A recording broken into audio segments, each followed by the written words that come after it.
Yeah, so I'd kind of taken a step back from pop music. I just wasn't.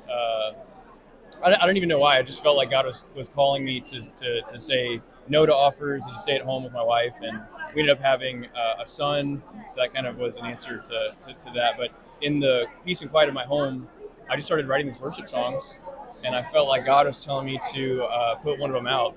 And so I did, and it just took off. The very first video that I filmed of it just went completely viral. And so I took another video of it, and that one went viral. And so it's like, it wasn't like I was like a genius or did anything. I just like kind of took a swing, and God completely blessed it, and it was completely beyond me.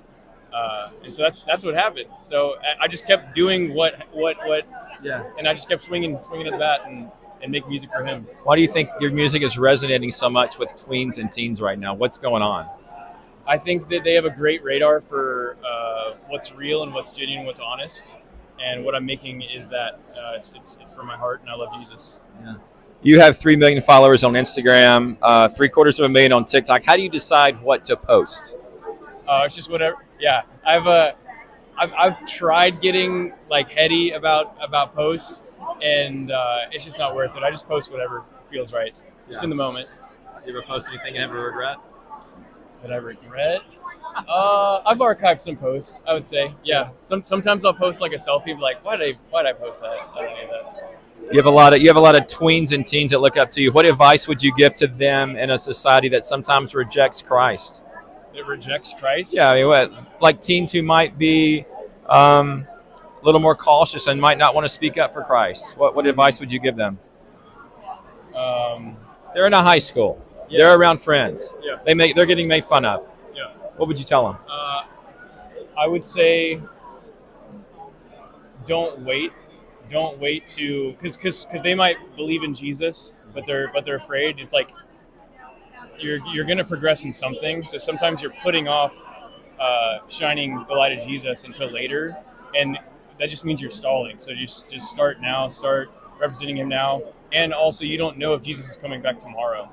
It says He's coming back like a thief in the night, so don't wait till tomorrow, because in 10 minutes Jesus could come back.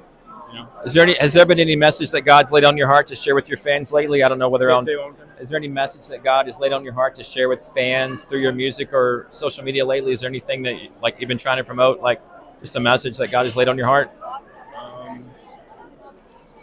Man, I think we need a lot of peace and rest in our culture. I think that I'm watching as social media, because I'm heavily invested in social media, so I'm plugged into it, and even now it's getting too much for me to even process, and so I'm trying to personally just get away from it and find peace. So that would be my recommendation. Is just chase after peace. Let me ask you a personal question that might be a little bit easier. How has fatherhood changed you personally? How has fatherhood changed you and changed maybe your relationship with God? Do you see God in a different way now?